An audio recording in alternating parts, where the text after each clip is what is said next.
phones, Babylons can't crack the code. Week 2 of the 2022 college football season was quite the ride. Overall, I think it was a really good week. There was a lot of great games, and even some madness went down as we had more than a few upsets. And in today's video, I'll be talking about my Week 2 takeaways. Obviously, I may not be able to cover all the teams that played in Week 2 and give my takeaways on them, but I'm going to be talking about moments that really stood out to me in Week 2 for the college football season. As usual, before I move on, remember to smash that like button and subscribe if you haven't already. Now let's get into it.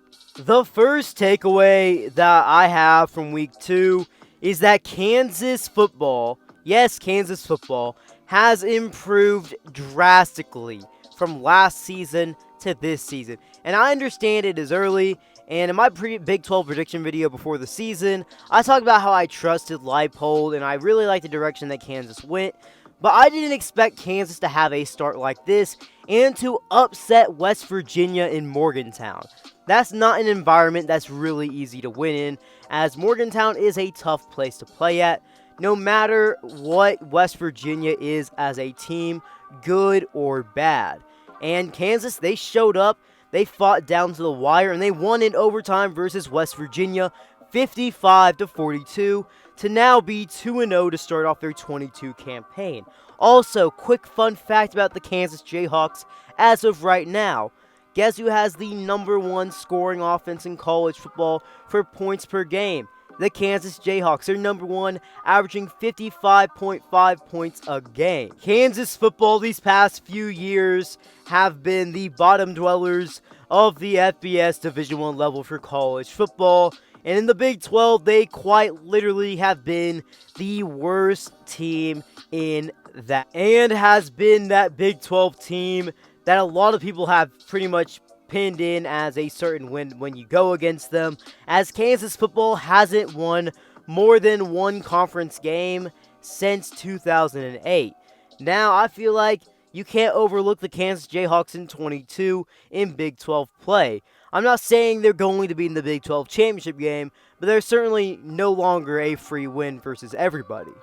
The next takeaway that I'm going to be talking about is all about Texas A&M and Haynes King, and that is Texas A&M, they're not going to reach their biggest goals with Haynes King as their quarterback one. Now, what I mean by this is that Texas A&M, they're a school that's been having some very great recruiting lately and have been getting some hype these past couple years and have had a lot of hype heading into this current 22 season as the #6 team in the nation. Some even believe they can be a top SEC team and have a real shot at the college football playoff. Now, this past weekend, they got upset by Appalachian State at home, losing 17-14. Now, I don't want to be a hater on Haynes King, and I do believe he can clean things up, and of course it is early, and I don't want to write him off completely. However, I have to acknowledge that this guy isn't the best quarterback out there. And if you're not necessarily having the best quarterback on your team, or the best quarterback to lead your offense, you can only have so much success. Haynes King's performance versus Appalachian State wasn't notable at all. He completed 65% of his passes, 97 yards through the air, and 0 touchdowns. And the offense for A&M only put up 14 points and lost 17-14. I understand Appalachian State is not a bad team at all. They're one of the better Group of 5 programs. However, that was a team that gave up 63 points a week before they played A&M, and you're telling me you couldn't throw a single touchdown pass or score more than 14 points. I know that Appalachian State controlled the possession an ungodly amount in that game, but the offense, it has to be better.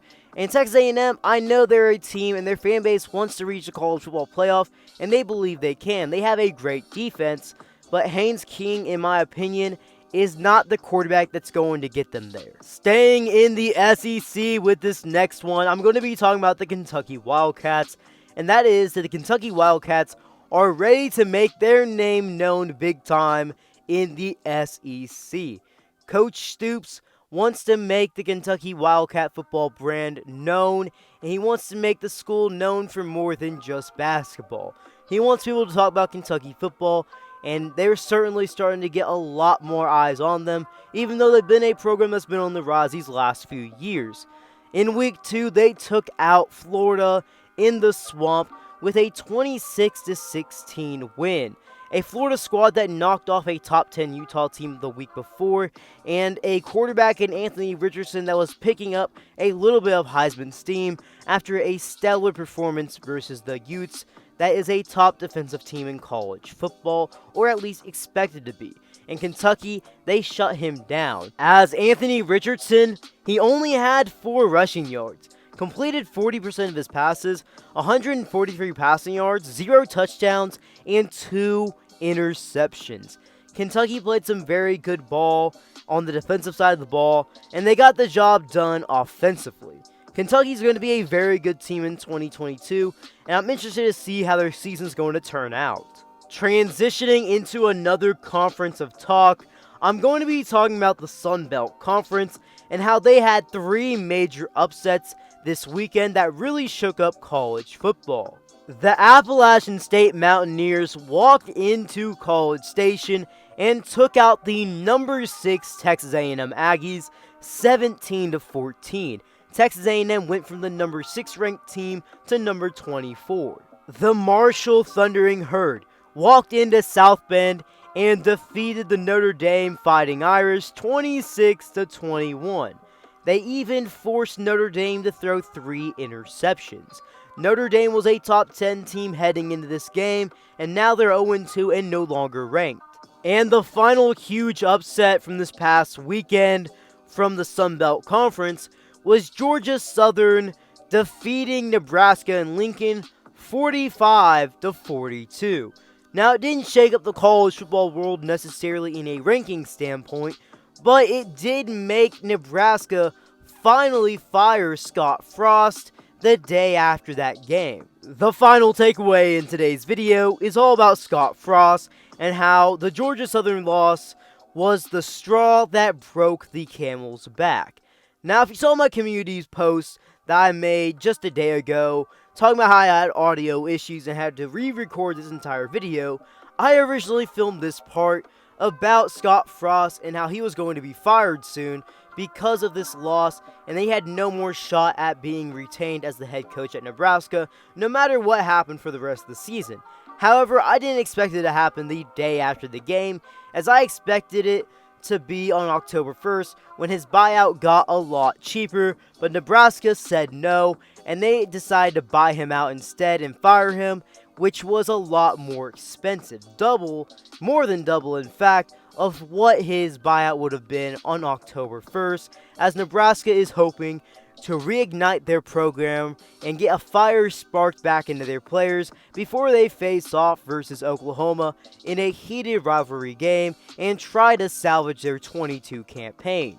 Well guys, if you made it this far in the video, drop something down in the comment section below if you want my takeaway on a certain team for their week 2 performance, and I'll respond to you back in the comments section. Also, before you head out, remember to smash that like button, turn on those post notifications, and subscribe if you haven't already. Be Kelly out.